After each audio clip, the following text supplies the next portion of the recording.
সালামু আলাইকুম, welcome back ভাইয়া একাডেমিতে। পুরো ক্লাস জুড়ে আমি আছি আরফিন কাফি। তো আজকে আমি যে বিষয় পড়াবো এটা অবশ্যই যারা স্কুলে কলেজে অথবা ইউনিভার্সিটিতে এডমিশন দেবে অথবা যারা চাকরি প্রিপারেশন নিচ্ছেন, আমি আবারও বলছি অবশ্যই হেল্পফুল হবে। তো পুরো ক্লাস টেনে না দেখে পুরো ক্লাস অবশ্যই দেখবেন। তো আজকে আমি যে বিষয় পড়বো সেটা হচ্ছে নাউন ফ্রেজ সেন্টেন্সে কোন কোন পজিশনে থাকে।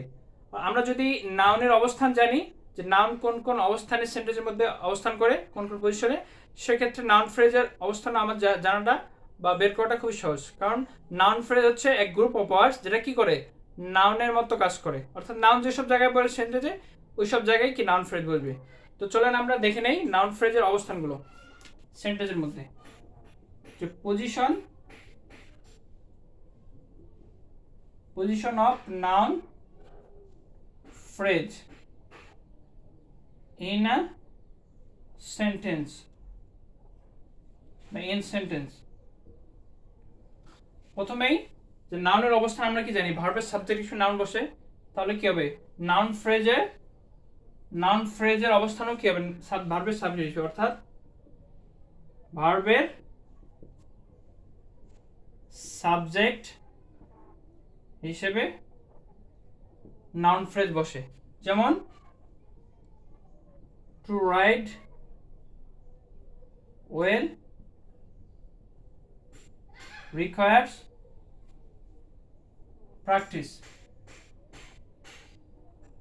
অর্থাৎ এখানে হচ্ছে রিকোয়ার্স হচ্ছে ভার্ব, এই পুরোটা হচ্ছে নাউন ফ্রেজ, অর্থাৎ টু রাইড ওয়েল হচ্ছে নাউন ফ্রেজ, অর্থাৎ ভার্বের সাবজেক্ট হিসেবে যেহেতু আছে গ্রুপ অফ ওয়ার্ড সেহেতু এটা হচ্ছে নাউন ফ্রেজ। দ্বিতীয়ত আমরা আসি যে transitive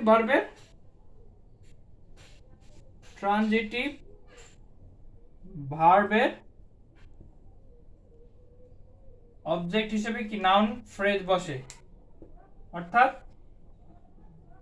the man wants something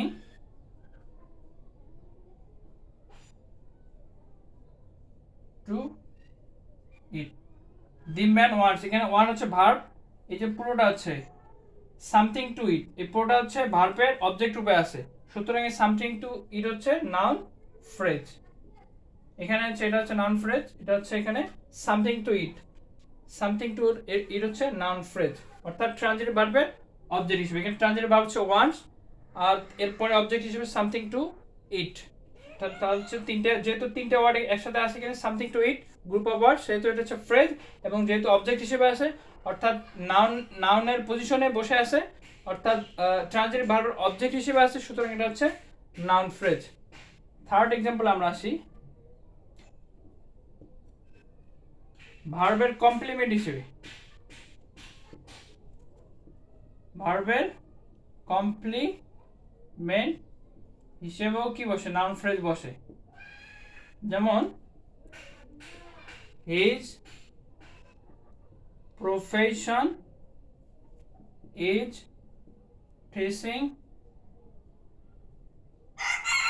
of students, his profession is teaching of students. এখানে হচ্ছে ভার্ব হচ্ছে, এখানে ইজ হচ্ছে ভার্ব, এই ভার্বের পুরোটা হচ্ছে কমপ্লিমেন্ট, ভার্বের পর টিচিং অফ স্টুডেন্ট হচ্ছে কমপ্লিমেন্ট, সুতরাং ইজ ভার্বের কমপ্লিমেন্ট হিসেবে কি আছে এই টিচিং অফ স্টুডেন্ট, অর্থাৎ নাউন ফ্রেজ আছে। আমরা ফোর্থ এক্সাম্পল আসি যে প্রিপজিশনের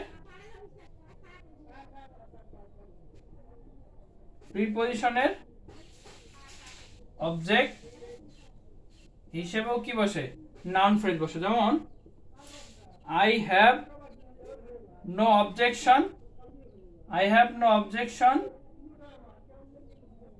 to walking in the morning,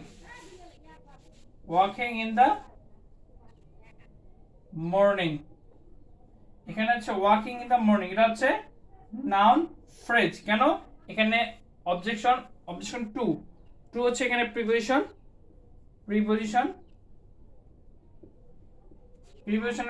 object হিসেবে কি আছে ওয়াকিং ইন দ্য মর্নিং, সুতরাং ওয়াকিং ইন দ্য মর্নিং হচ্ছে নাউন ফ্রেজ।